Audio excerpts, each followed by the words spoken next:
1, 2, 1, 2.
Yes, okay. Welcome everyone. I hope you're all having a good conference so far. Our next speaker is J.M. Fried. He's an engineer at a French company, and he teaches at the university at master's level. And he'll be presenting about developing for embedded devices using open source tools, and with a specific focus to gaming consoles, small gaming consoles. So I'll let him take it away. Thank you. Okay, the topic I wish to discuss today is generally, broadly speaking, the development of embedded device using operating systems, and more specifically, the use of game consoles as an example of platform on which to learn how to develop embedded systems. As mentioned, I'm trying, as an engineer, I have to develop embedded electronic system on the hardware and software level, digital and analog sides. And what I want to do here is try to share with you some of the aspects that I have to, some of the challenges I have to meet daily, but not on some obscure platform dedicated to medical applications or to some fancy corporate applications, but on handheld game consoles. I want to show you that these pieces of electronics that you surely have somewhere in one of your drawers can be used for better uses than just playing stupid games. One of the aspects of game consoles is that they are, as opposed to computers, to modern PCs, which are hardly understandable. I cannot understand how a PC works anymore. Since they switched to PCI, SATA, all these serial buses, I just cannot understand how a PC works anymore. What's really nice about game consoles is that since they are much lower power and usually based on older hardware, you will replace all these complex buses, all these optimized buses for speed, for cost also. They will be still replaced by our older parallel buses, and I will describe to you the hardware thanks to which we can communicate with game consoles. So one of the aspects of my presentation will be that game consoles are still based on hardware old enough to be understandable by common people, while being available, as opposed to, for example, these very old processors that are no longer usable. And the power that you have access to with game consoles is relevant to the kind of application that you might meet in developing embedded hardware based, for example, on circuit boards or FPGA-based developments. Now, what I don't want you to think is that this is yet another presentation on another platform on which to run Linux. The first thing I'll show you is that Linux is not appropriate for many embedded applications. And secondly, I want you to see that there is a mix in developing embedded devices, a mix between hardware and software development. If you're just software or just hardware developer, you only meet half of the challenges. And what I want to show you here is that both things are working together. Now, the first topic I wish to discuss is the Nintendo DS. Historically, I started working on the PSP with one of my co-authors. But actually, I think the Nintendo DS, being older, is much more accessible. It also is more relevant, maybe, it's arguably more relevant to embedded design in that it's based on ARM CPU. The PSP that I will discuss later is based on MIPS. Now, the Nintendo DS has 2 CPU, and that also makes it relevant to embedded hardware because very often in embedded devices, you will have multiple CPU dedicated to each task. And in this sense, the NDS is relevant because it has a main CPU, an ARM9 CPU, and the ARM7, which acts as a coprocessor for managing things such as display, sprites, touchscreen, or Wi-Fi connections. So we will be developing exclusively on the ARM9 CPU. You only have access in injecting software on the ARM9 CPU, while the ARM7 CPU will still run all the procedures provided by the manufacturers of the Nintendo DS. We have 4 megabyte RAM in the DS and DS Lite, the newer DSi that I would strongly advise you to avoid because they have removed some of the hardware port that we'll be using. So the DS and DS Lite have 4 megabyte RAM, and this will imply some constraints on what we can do and what we cannot do. We will see later. We have Wi-Fi interface. We have no asynchronous RS-232 ports. This makes it a bit awkward compared to most microcontroller developments. When you develop a microcontroller, the first thing you do is you blink a LED, and the second thing is you communicate on the RS-232 port. On the DS, we will not have this capability. And one of the very strong aspects is that it's got this legacy bus, the so-called slot 2 bus. This one is already hacked, but when you're familiar with the DS, this front port that you hardly use anymore, that's for compatibility with advanced Game Boy Advance games. And being compatible with Game Boy Advance, it means that you will be able to use all the documentation that people has accumulated year over year concerning the Game Boy Advance. And that's very important because this means that you have a very nicely documented bus on which to play with. The games will be loaded on the so-called slot 1 port, so that's the port on which you're used to inserting your game cartridge. And what you will need, the only piece of hardware that you will need to access all these demonstrations I'm showing you is this kind of cartridge, which allow you to put software on a micro SD card, and this piece of hardware will load the game or the program from the micro SD card for playing on the DS. So all our programs will appear as games for the DS. And in my case, I bought the one from M3. You have a whole collection of these pieces of hardware available on the web. It costs about 25 euro. So the total investment in what I'm showing you is having a game console and 25 euro buying one of these cartridges. And the objective that I set to myself is I want to be able to control hardware, and I want to observe my environment. So I want to acquire data from the Nintendo DS and transfer this data through the Wi-Fi link. That's my objective. I want to build basically a robot able to sense its environment, control, let's say, motors for motion, and all this has to be done through Wi-Fi link. That's my purpose. If you want to start such an ambitious project, you will not start with everything new. So arguably, nowadays, Linux is the most commonly piece of open source operating system. So let's start with Linux.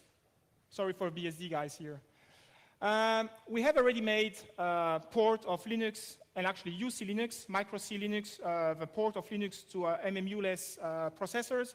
And this port of Linux for the Nintendo DS is called DS Linux. So you have a nice ready-made pre-compiled image.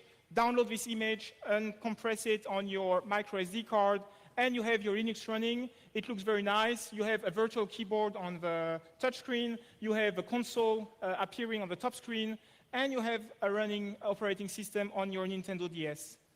And the first time you type a command, you get out of memory. But nevertheless, we have a running operating system which we're familiar with. It gives you all the interfaces you're familiar with, and it runs on an emulator. There is an emulator called, I don't know how they pronounce this, Desmume, I don't know, DESMUME. It's an emulator that runs on Linux and Windows at least. And you can see here DS Linux running on the emulator very nicely. So even people who do not have access to the game console itself can always play on the emulator. And for debugging purposes, when you are in a trial and error state, it's always nicer to try the emulator rather than removing the cartridge, loading your program, putting your cartridge back, rebooting the DS. It's always time-consuming. So as a very simple example, when you start the DS, you get your shell, and you have your keyboard, so you can type cat proc CPU info, you can free your memory, you can check the state of your operating system, and you get the devices that you're familiar with, such as a frame buffer. So let's get started with frame buffer. Remember, I want to acquire data, and I want to display this data that I acquire. So I will need a way to plot points. So the first thing I want to know is, will I be able to plot points on the top screen? The conclusion is, DS Linux is compatible with UC Linux, which is compatible with Linux. So your dev-fb0, your frame buffer device, is compatible with your usual frame buffer programming technique. So you open dev-fb0, you input-output control to generate a few of the properties of your of your frame buffer. You mmap this area, so you take that many pixels in a pointer towards the memory that stores the video frame buffer, and you're ready to write into this location the color that you have computed as 5 red, 5 green, and 5 blue bits. So it's very simple. You have a pointer to a memory map, and you write to this map all the pixels, one after the other, that you have computed by reading a bitmap image and computing each one of a color using this formula. So that's very easy. It's simply masking. And in order to check that our frame buffer access is working properly, just read a ppm image. As a random image, you can take the boot splash screen of your Linux box and display it on the NDS, and the yellow appears yellow, the black appears black. So indeed, we know how to write on the frame buffer, and this does indeed look like a penguin, so it's all working very well. So you have access to all these /dev, /proc devices that you're familiar with if you're a Linux programmer. So that will make our access to the Nintendo DS very easy with this familiar environment. Now, I told you that we have access. Software is only half of the topic of embedded device development. And let me remind you a little bit how hardware is accessed, and more specifically, how a CPU accesses hardware. This is something that people hardly know anymore, because with all these PCI buses, all these serial buses, you hardly have access anymore to the CPU. And what's really nice about the DS is that the slot 2, so this front slot here, is actually a direct access to the bus, or nearly direct access to the ARM9 CPU bus. And as a reminder, a bus is simply a series of signals, so it's a few wires, one next to the other. And all processors, to my knowledge, are based on the same architecture, the same basic architecture, which is a data, an address, and a control bus. The data bus tells you what you are transferring to your peripherals. The address bus tells you where you are transferring. Basically, if a CPU is connected to RAM, to ROM, and another few peripherals, let's say latches for blinking LED, for connecting LED, the address space means that in the first half of my address space, I will have the ROM. In the second quarter, or the third quarter, I will have the RAM. And in the fourth quarter, I will have the latch. So the address tells you where you are fetching or storing data. And finally, you have to tell the peripherals, what are you doing? Are you writing to the peripheral? Are you reading from the peripheral? Are you requesting an interrupt? Or are you listening to or is the peripheral requesting the CPU attention for an interrupt? This is done through the control bus. So you have a few control signals, which are, a signal is simply one wire, a bus is a multitude of wires. In the case of a Nintendo DS, the address bus is 20-bit wide, so this means that you have 24 wires, one next to the other. It's a 16-bit bus, meaning that you have 16 bits, one next to the other, 16 wires, one next to the other.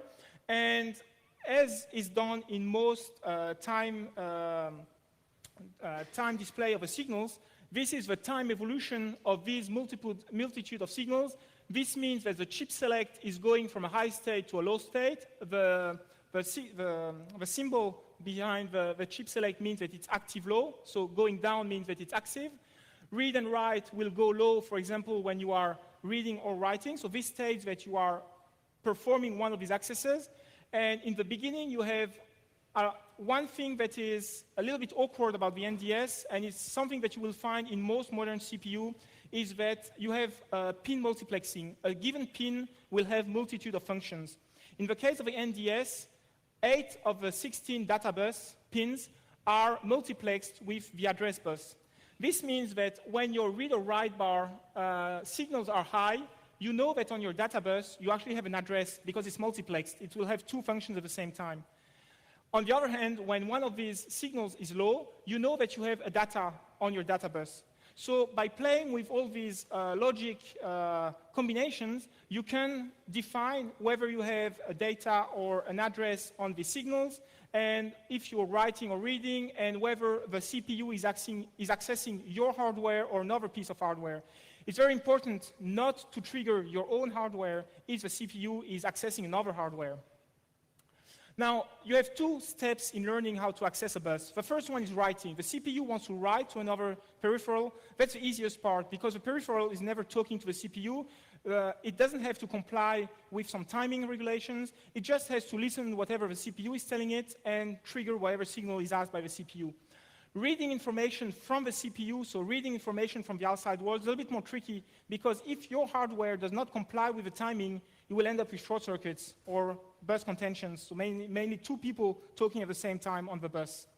So writing is the easiest part, and you have various ways of doing this. You can take plans on the internet based for the Game Boy cartridge. You will find Eagle, Gerber files telling you what is the layout of these pins, and you can, if you have access to the right hardware, you can etch one of these boards by yourself.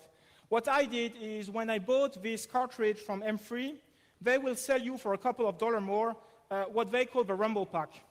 The Rumble Pack is possibly the most stupid piece of hardware I've ever seen.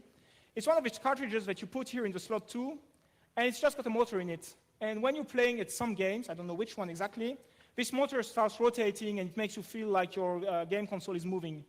So it's actually useless as a game, but it's pretty interesting because it gives you a piece of hardware that you will not worry about hacking, because it's so useless as a game that you just take this thing apart and you will throw away the motor, which is over here, and this gives you some space. I would say plenty of space as a surface mount component person, but of course that's about 1 centimeter by 2 centimeter. If you're interested, you can have a look at mine.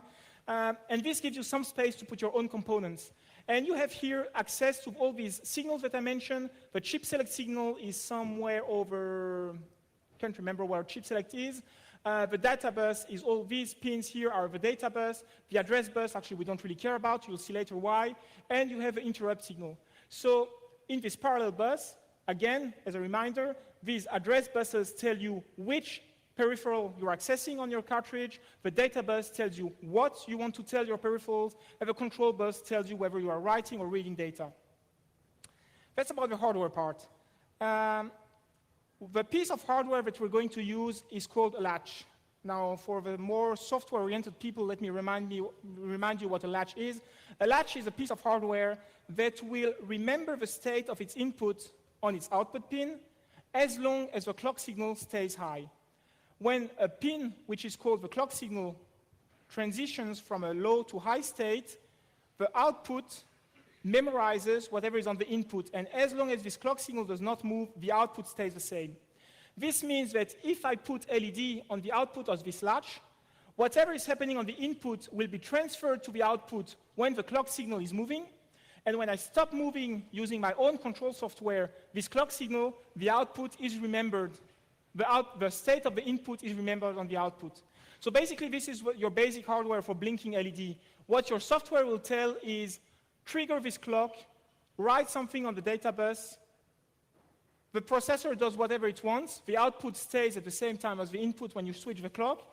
And when you want to change the state of the LED, just write again on this data bus. Now, how do you write on a data bus? A data bus is a piece of hardware, and we're talking software.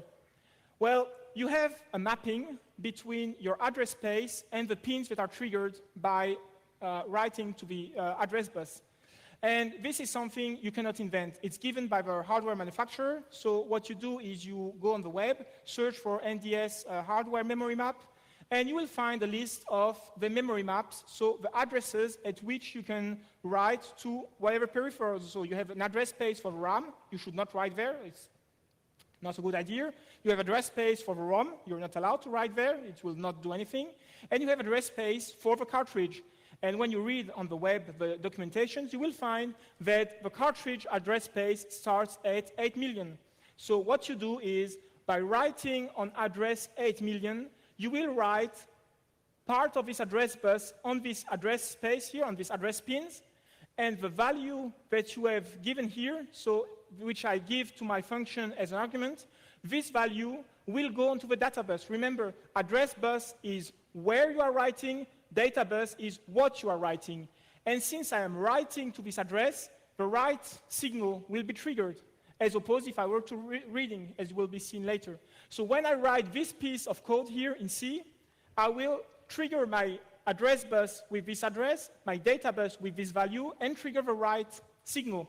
And my logic here is cabled so that I only trigger my latch when the write signal goes low, and my data bus will be copied onto the output. So this is the basic way of accessing hardware. And this is something that you're not allowed to do on a usual Linux box, because doing this on a Linux box will make you reach an address space that you're not allowed to. Only the kernel is allowed to access any address space. The user is only allowed to access a finite amount of memory, or defined by the kernel.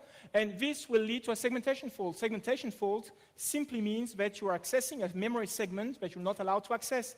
UC Linux doesn't care because it doesn't have a memory management unit. So UC Linux can access any kind of space.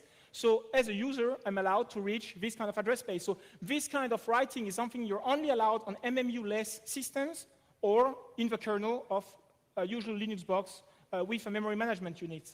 So the thing that people are usually not familiar with is this kind of writing, which tells you this address space is considered as a pointer towards 16-bit. You tell the size of the memory chunk that you're addressing with this address, and you say the content of this address space is equal to a value. So this is the kind of writing that you will find very often on embedded systems, but it's not really familiar to usual C programmers.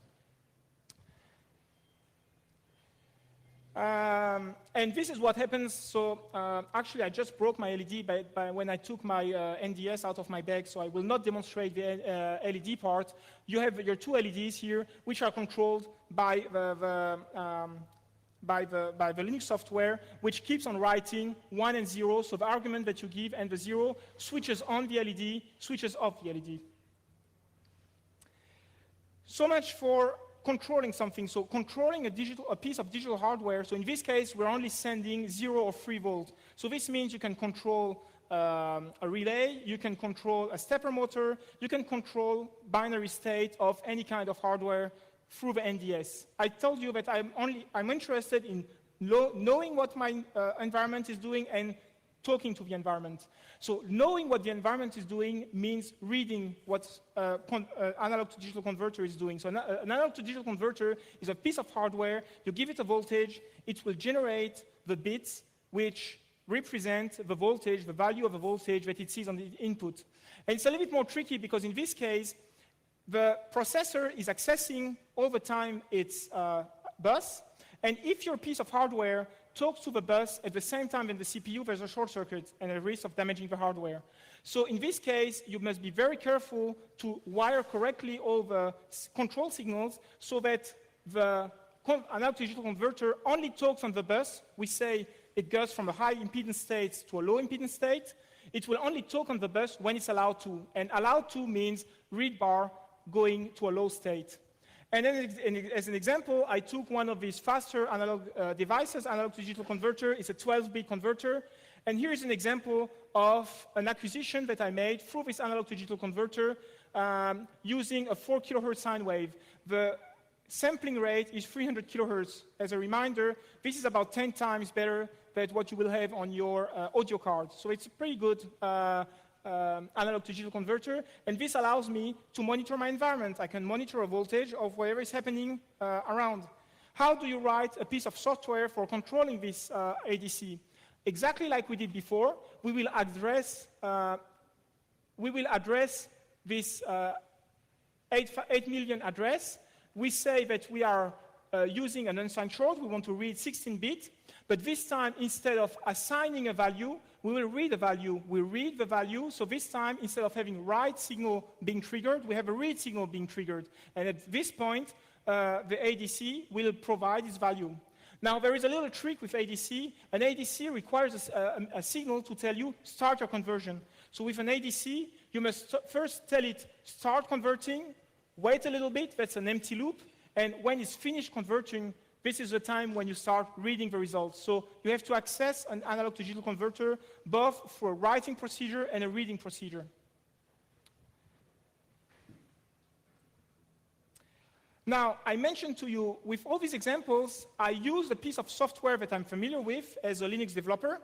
But as I mentioned to you from the beginning, if you try to do anything but running your own little program, you will simply run out of memory. Even if you type less is more or less the easiest program I can think of under Linux, less will run out of memory. Not even mentioning graphical interfaces such as SDL or Qtopia, embedded Qt. So there is simply no way of using DS Linux as a reasonable environment on the NDS. And one way of doing this, as you would do on your PC, is simply upgrade the memory of your NDS. So you just buy another memory cartridge, put it on the slot 2 that exists, it gives you 32 megabytes, and indeed you can run the Wi-Fi, you get access to all the Wi-Fi interface configuration of Linux, but you don't have access to your slot 2 anymore. And personally, I'm not a great fan of saying, I have a piece of hardware that's not powerful enough, so I will upgrade it. I prefer thinking of downgrading my software, which is doing far too many things compared to what I need. So that's more or less the opposite of what you would do on your PC. So the opposite is I want to find a new operating system that does the same or gives me the same feeling than Linux or will provide the performances that I'm looking for, but with a much smaller footprint. RTEMS, the real-time, must be written something, the real-time executive multiprocessor system, I think, is an operating system originally developed by the US Army for its multiprocessor systems, which, as most US Army project, has gone open source and has been ported to the, so a board support package has been ported to an NDS by a team of French students as their master course, computer science course project. So this is very impressive. These people have taken RTMS, use the ARM9 cross-compiler, this is well known, but they have added all the initialization step and loading your RTMS operating system into the NDS.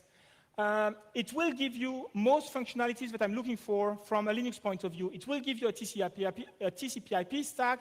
It will give you the feeling of a multitasking operating system, so it will run through multiple tasks. But it will also lack a few of these functionalities, and this is why it's called an executive environment and not an operating system. It will not allow you in its basic form, there are extensions that allow you to do it, but in its basic form, it will not allow you to dynamically link libraries or to dynamically load programs. It's all static. An embedded executive environment will generate a monolithic application which includes all the applications that you want to run. You cannot dynamically add functions. It's supposed to be real-time. We will quickly discuss. Real-time is not my objective, so I will very quickly discuss this thing. But most important, in my opinion, is that it's got a very strong support. I mean, as opposed to all this collection of operating systems that you find on the web, I'm not claiming that it's not good to have a multiplicity of operating systems, quite on the opposite. But just as an engineer who has to choose a piece of software, and this investment, the 6-month investment that I'm taking, has to last long enough for this investment to be rewarded. And RTEMS is a US Army project. It's used now by the European Space Agency on a multitude of space missions. So chances are that in the next 10 years, it will not disappear from the web. And that's very important to me, the long-term support of whatever I'm investing time in learning. So again, in RTEMS, we'll do the same thing. We will first start with a Hello World project, so simply displaying something on the screen. Then we will learn to use the frame buffer. So again, we want to display things, so we want to access the display. And finally, I will show you how to acquire data. And since we have saved so much memory, we will be able to run the wireless data transfer through the Wi-Fi link. Now, RTEMS provides a POSIX interface, a POSIX compatibility interface, which means that a POSIX programmer, or in other words, a Linux programmer, will find the environment very easy to use. Basically, this is an RTEMS program. You start with including a few of your files, including a standard input-output, standard library, a few dedicated NDS programs. You will start your program with, actually that's not the POSIX compatibility. Here we are starting with init. You will see later you can start in the POSIX compatibility mode with main. So you have a program that looks very similar to what you're familiar with. And the originality, the thing that at first looks unfamiliar on an RTEMS program is all these defined functions, at the end of a program. In an RTEMS program, let me remind you that you are creating one monolithic application that will run on your hardware, and this is very tight on constraints. So what you will do here is define all the peripherals that will be needed, no more, no less than what is needed. So instead of using, like Linux, all the available resources, here you will say, I just need that many devices, that many tasks, that many timers, and you will just define the resources that you need. So that's a little bit unusual for someone running a piece of software familiar with operating systems. But on the other hand, you have this POSIX compatibility layer, which means that your program that you used to run on Linux will of course not run on RTEMS, but are very easy to port. For example, the people who have ported the board support package, the students who have ported the board support package, they have implemented the frame buffer. And the frame buffer means that exactly like you used to do on Linux, you will open your device, you will input-output control the properties of your device, you will memory map whatever address space your screen is located in, and again, you will write on the screen using assignments like we did before on Linux. So we have exactly the same kind of program structure under RTEMS than we had under DS Linux, except that you have a few initialization steps additional, which are dedicated to hardware initialization. So as an example here, this is drawing a fractal on the RTEMS, under RTEMS on the NDS screen, which shows quite a few things. This shows that we can access the frame buffer, but it also shows that floating point emulation is operating, and if you're familiar with this fractal calculation, it's calculating root solutions of polynomials. This means that you can actually perform pretty reasonable computations on an NDS. This is actually a little bit more than 48,000 polynomial root, third order polynomial root calculations, which is performed in something like 10 seconds. Now, again, I want to access hardware, and this is usually done by writing to this address space, as we did exactly before under Linux. And if you do this, you have a bad surprise because it doesn't work. The bad surprise comes from the fact that this bus, I mentioned to you that it's a Game Boy Advance compatibility bus, which means that it's the ARM7 which is working on this bus. And DS Linux was assigning the bus automatically to the ARM9 CPU. But under RTEMS, this initialization is not done. You must be careful to set a flag telling this that the ARM7 CPU is not owning the bus, and in this way, the ARM9 CPU owns the bus, and when you write a value to the RTMS, to the slot 2 bus, then you will indeed write on the address bus this address, on the data bus this data value, and you will trigger the write signal. So that was a bit of a bad surprise, but once you have found this solution, it all works very well, and all the software that you have written previously under DS Linux will run under RTMS. One of the things that you can do is periodically trigger an LED, a blinking LED, which will change state, up, down, and in order to disturb the scheduler, on purpose, you will run a multitude of other threads. So in this case, we have 3 threads, a shell, I will discuss it later, a first blinking thread, and a second thread with a predefined pause. And what we're looking at here is we trigger an oscilloscope on the rising edge of my signal, and I look at the distribution of the decreasing edge. If your timer was perfectly periodic, all these decaying edges would superpose.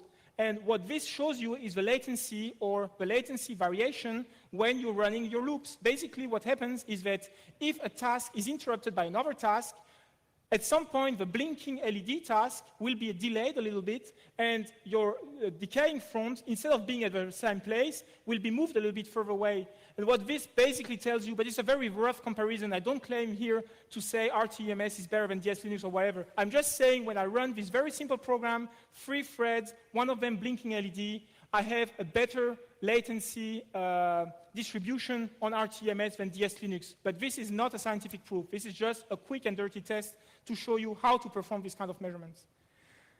Okay, we can access hardware exactly like we did with DS Linux. We can draw on the screen. Last thing I wanted to discuss is communication through the Wi-Fi link. And this is where we blocked, because these people who are working importing the BSP, well, they ended the time of their scholarship, and the Wi-Fi part was the missing, or the last part they were working on, and it was nearly working, but there was a little bit of a twist in one of the data structure was not organized properly. It took us some time. Actually, it took my friend, one of the co-authors, a lot of time. I didn't do much in this. It took him quite a lot of time to figure out that one of the data structure was just misaligned. And after porting the patch to RTMS to simply realign properly this data structure, everything started working properly. Get us by name was working, TCP/IP stack was working, UDP stack was working, and this means that you can run a Wi-Fi link from your PC to the Nintendo DS, either for router or directly between the ePC and the NDS. And this also means that you have a much, much easier access. I haven't discussed how you input characters under RTMS. Under RTMS, you input characters with character recognition. They have ported one of these Palm Graffiti applications to our NDS, and it's just awful. There's just no way you can input a 5-letter command using this character recognition. It never works. And having a Wi-Fi link means that you can have your nice keyboard on your PC, typing commands from your shell onto RTMS, and it's all working much more easily. So I'm trying to make my demonstration here. Telnet D is over here, and I'm running Telnet D. So what I've done here is I just started a Telnet D session on RTMS. Let's see if I can get this running. Not sure if this is working. Okay, so here is my Nintendo DS. I started RTMS. It comes as a game. And what you can hardly see here is that I have Telnet D running and waiting for a connection. So what I'll do here is, if all works well, I can connect from my ePC, which is configured as an access point. No, it should have been, but it's not. Let me quickly give it another try.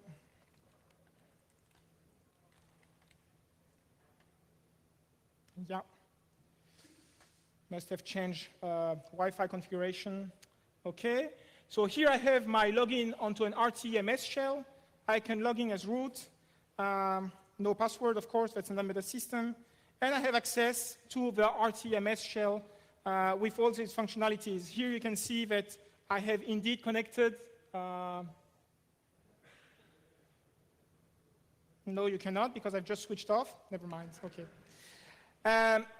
what I would have wanted to show you is the RTMS shell has a nice set of commands. It has the usual Unix commands, ls, rm, mv, but it also has some dedicated commands which are solely used for embedded device applications, such as stack use, CPU use, how many cycles are free in your application, when are you running out of time, and that's really the kind of question that you're asking yourself when you're developing embedded systems. So it's the kind of thing that you enjoy having from an operating system and that very few operating systems will give you. So that's very interesting to have. Let me just give it another try in case, but otherwise I'm going to run out of time.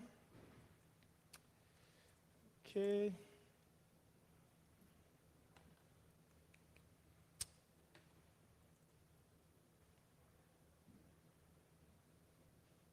Never mind. People who are interested can come and see me later, and then we'll have a discussion about this. Now, here what I did is I had my shell running, so a telnet-d session, but instead of having, when you have a Wi-Fi connection and you open a socket on RTMS, you just tell RTMS what piece of software to call. In this example, I called RTMS shell, so that you have a feeling of having a shell on your NDS. But you can also call any kind of software that you want, and the printf function will write to the socket instead of writing to the screen. That's very convenient, because I take an application which, instead of being the shell RTMS shell, is my analog to digital converter application, which keeps on converting and writing using a printf function on the Wi-Fi link, the value that is just converted, and you have a wireless data measurement system. So in this example, I have this RTMS shell running through a Wi-Fi router. The NDS is measuring the wave shape of this function generator, and here you see a display of what has been measured and transferred through a Wi-Fi link. So I have reached my objective. I have a wireless link of the data I measured, and for a wireless link, I can send commands to change the states of the LEDs. So what does accessing the network through RTMS look like? As I mentioned, a shell is only one optional way of doing things, but usually what you do is a monolithic application which includes all your configuration. So if you're familiar with the Unix way of configuring your network, first you set your interface. So interface configuration is done under RTMS by defining this kind of structure. Then you define your routing table. Your routing table is defined using this structure here, which gives you your domain name, the gateway, the network, the DNS. Then you will define what is your server. In this case here, you see that my RTMS initialization function calls the remote shell, the RTMS shell. The RTMS shell is launched so that I can type RTMS commands. But on the other hand, I can also call my A to D converter, which is just keep on running the A to D conversion and write on the Wi-Fi socket the value that I converted. So you see that configuring the network on the RTMS is really a trivial matter of calling the same kind of functions that you're familiar with under Unix, except that you have a monolithic function in which everything is readily defined. One little trick that takes a while figuring out is that NDS only connects to access points which have been registered in its flash memory. And this registration step, at the moment, I only know how to do it from a commercial game. So you take one of these commercial games, which is compatible with the Wi-Fi link, you configure your access point, so in this case, my EPC is running as an access point, and once you've gone through this configuration step from a commercial game, then you can run all your open source software on the Nintendo DS. So as a conclusion of this Nintendo DS part, and then I will have to hurry up on the PSP part, we have a functional TCP/IP stack for connecting, running a shell, acquiring data, and controlling pieces of software.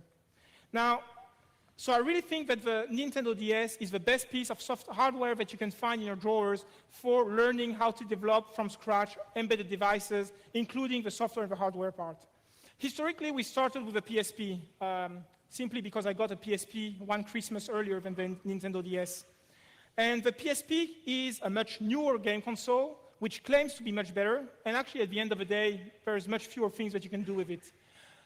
So far, we've seen that the NDS is an ARM architecture. Now we're switching to a MIPS architecture.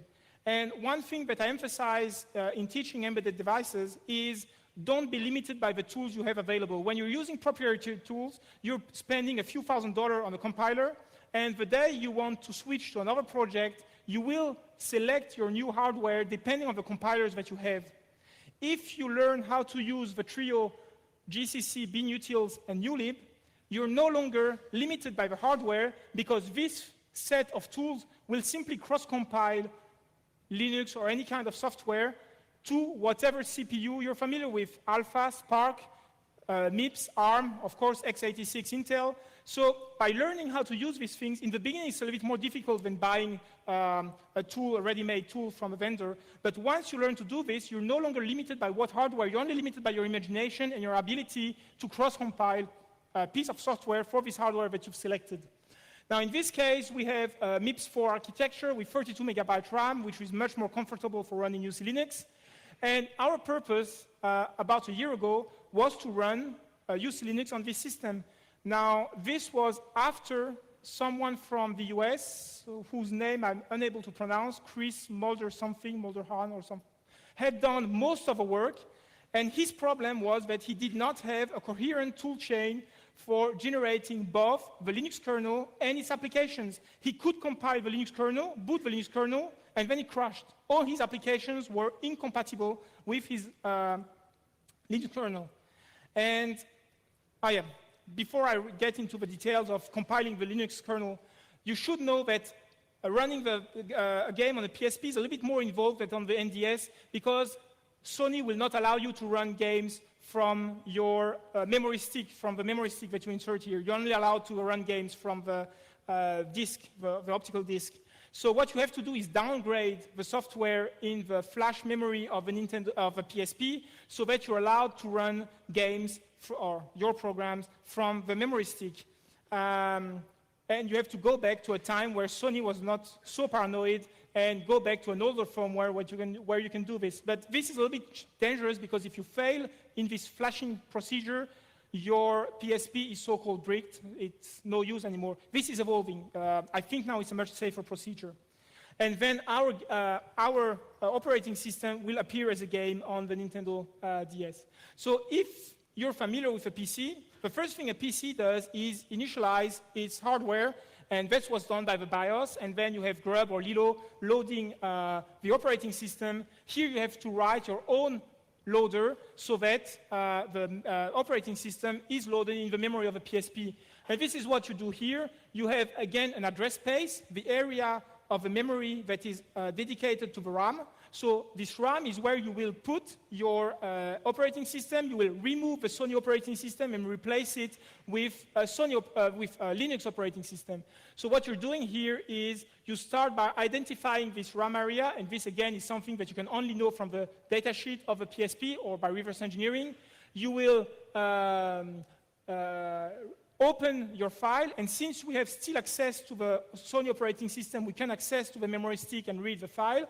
We uncompress it, load it into memory, initialize a few pieces of hardware using the Sony operating system, and then we jump to Linux and start running Linux. So I mentioned to you that this is loading Linux, and once you've loaded Linux, Linux wants to run init, and after it's run init, it will start its shell and its user space operating system. And the main issue is to have a coherent tool chain for generating the Linux kernel and its tools. And the main challenge that was met by my friend here, Simon, who's in the room, and one of my co-authors, is to port the linker, which used to generate ELF binaries, into the format that is recognized by UC Linux, which is binary flat. Binary flat format is a smaller format which contains less information than ELF, but is faster, smaller, and easier to load. And the main challenge was to take the binary flat converter, ELF binary flat converter, and to insert it into the MIPS toolchain, which means that before we did this, to my knowledge, GCC was only able to generate MIPS software for MMU-equipped processor, and now it can generate software for MMU-less MIPS architecture. And then I tell you that I enjoy working with GCC, binutils, ulib, but the fact is that now generating a full toolchain is becoming so complex that you need some kind of environment to help you with these tasks. one of these tasks. Yesterday, we've seen on the OpenARM presentation something like Debian, embedded Debian. That's too complex for me. I'm still familiar with my free tools, and I'm trying to learn how to use buildroot. Buildroot is simply a set of makefiles and a set of tools for helping you generating your board support package. And most important, it will generate the tool chain for compiling both the kernel and the applications, which means that necessarily these two pieces of software will be coherent. They will pass arguments the right way.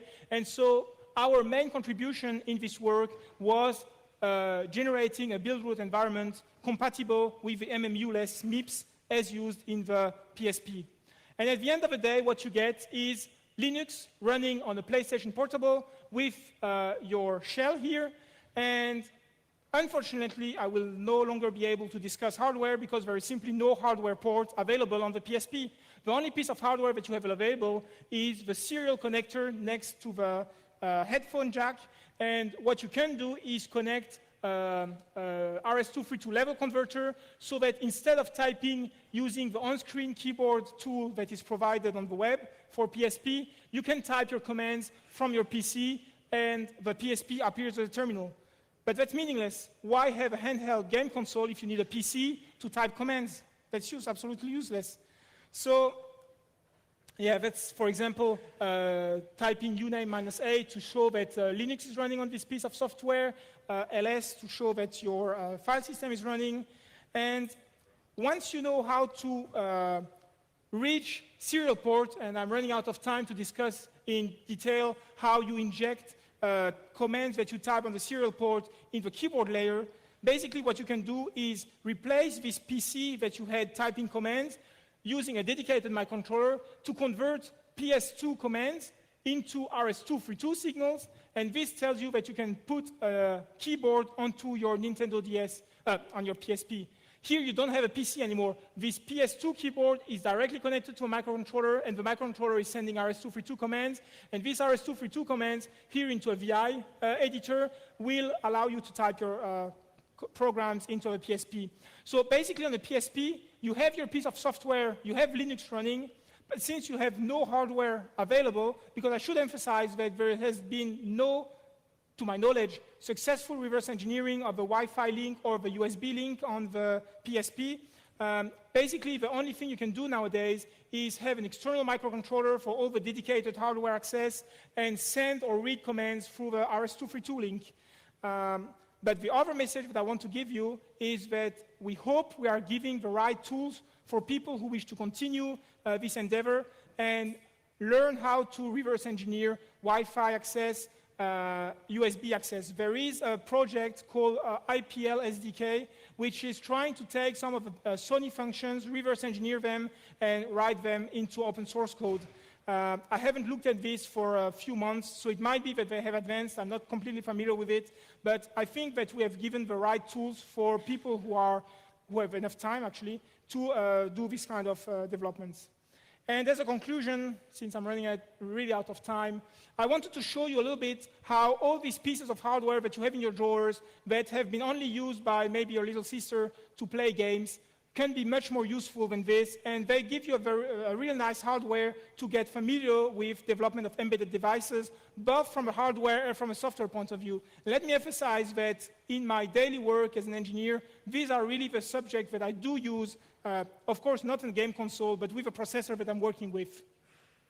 I have shown you that using open source tools is a way to get rid of the limitations of the available tools. You are not limited by the proprietary software that you have spent a lot of money buying, but you're only limited by your imagination and the availability of the hardware because you have all the compilers you want by using these cross-compiling tools.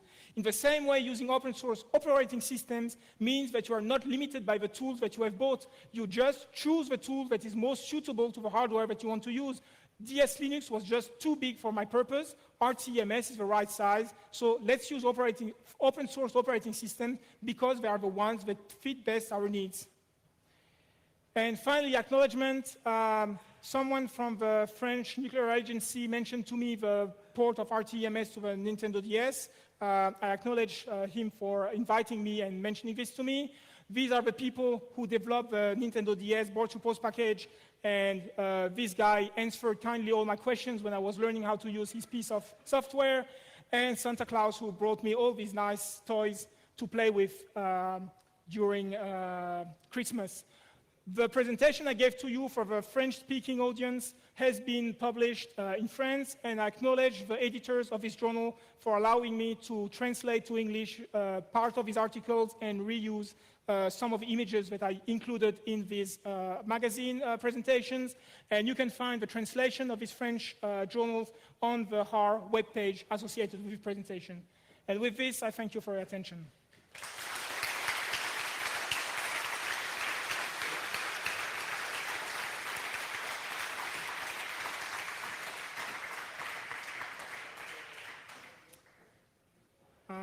I don't know who's handling the questions. I see a hand over there.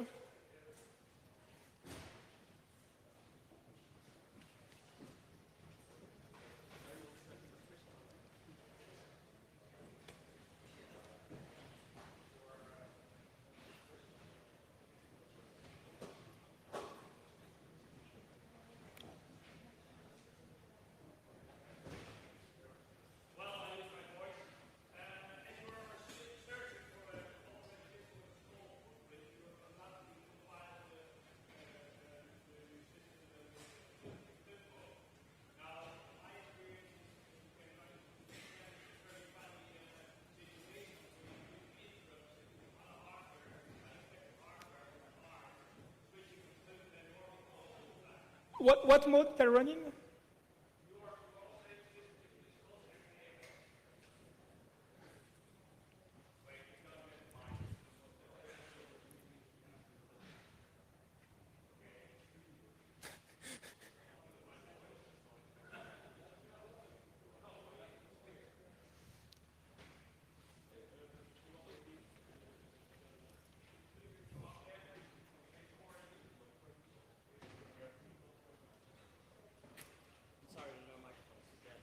Maybe if you just come closer and I'll repeat the question. Yes, my question is, you have been searching for your operating system, and the main point was to have a small footprint, right? Actually, yeah. Yeah, so you're compiling your operating system in thumb mode, I suppose.